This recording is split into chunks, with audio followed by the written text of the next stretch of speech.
Today, Operation Numberwang and the CPI.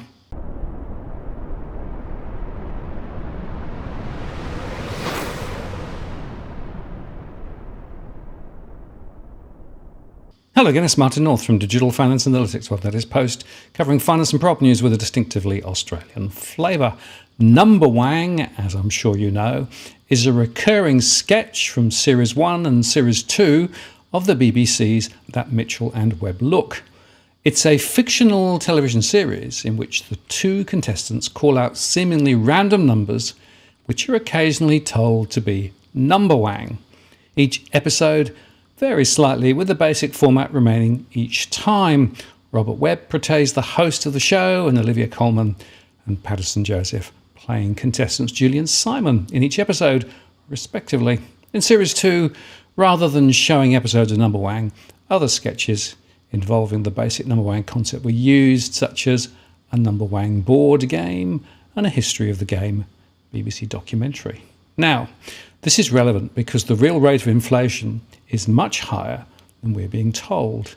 And in fact, people all over the place are being absolutely crushed by the rising cost of living. For example, the average American family has lost the equivalent of more than a month's salary in annual income since President Biden took office, as high inflation and rising interest rates eat away at their finances, according to research by the Heritage Foundation, which is a conservative think tank that analysed consumer prices and interest rates, and found in their latest report, released very recently, that the average American household has lost the equivalent of $7,400 in annual income since Biden's inauguration in January 21. The income loss represents an increase of $200 from September, when the think tank's research found that it was $7,200 in decline in annual income for the average American household, dating back to the start of Biden's term. Now, people are being hit in two ways, of course. First, we have to pay more to buy the things that we need. And second, we have to pay high interest rates when we borrow money to pay for those things. And it's worth remembering mortgage costs don't directly feed into the CPI measure, by the way. The Consumer Price Index, the CPI, is a measure of the average change over time in the prices paid by consumers for a market basket of consumer goods and services. In the US, they focus on the so-called urban consumers. Stock market investors keep watching the US CPI data each month because the multi-decade high inflation has yet to be brought under the Fed's target of 2%, despite the central bank raising interest rates by 4.25% in 2022. Higher interest rates keep borrowing costs high and impact corporate earnings, thus reflecting on stock prices.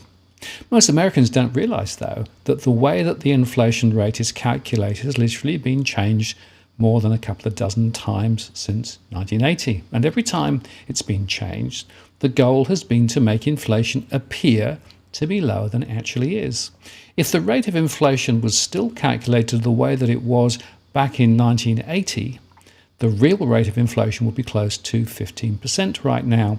That would be comparable to the peak inflation that we witnessed during the Jimmy Carter era. So don't let anyone try to convince you that inflation is low or under control or anything like that. And by the way, running a similar calculation for Australia, we get a similar result, around 15%. There are two elements to consider: to what extent the basket of goods matches real spending patterns in terms of price and distribution, and secondly, how this data is then converted into an index. Now, one important element is the relative weights for different categories and how the results are therefore distributed across the index to give the top line answer.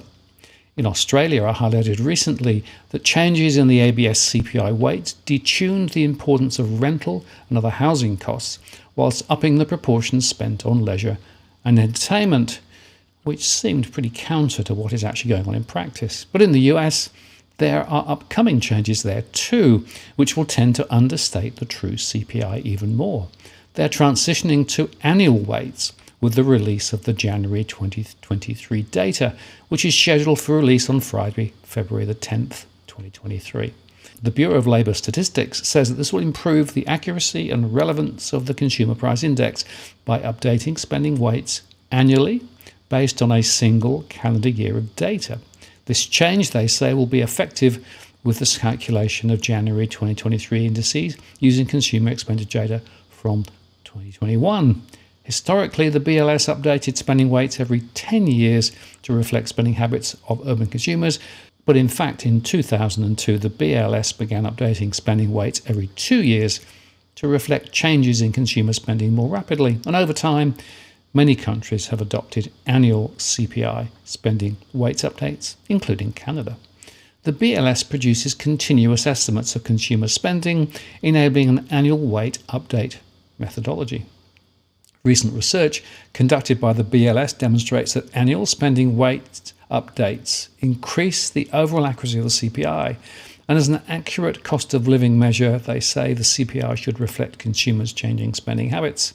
The formula the BLS uses to calculate the CPIU and the CPIW can yield misleading results if spending weights are updated too frequently, they said. The BLS conducted research in 2021 that demonstrates annual spending weights update more closely, reflecting consumers' changing spending habits without yielding misleading results. The estimated impact between 2002 and 2020 is a reduction in the 12-month change of the CPU index of 0.036 percentage points, which is a 13% reduction in the impact of upper-level substitution bias, they said. Upper-level substitution bias refers to the impact of using fixed weights even though consumers substitute what they buy. Annual spending weight updates enable the BLS, they say, to maintain relevancy when there are large shifts in consumer spending, as happened during the COVID-19 pandemic. And while sudden shifts in spending habits cannot be reflected in an annual update, annual spending changes are an improvement over longer periods. The BLS analysed annual spending changes and confirmed the spending weight update in January 2022 should use consumer spending from 2019 and 2020.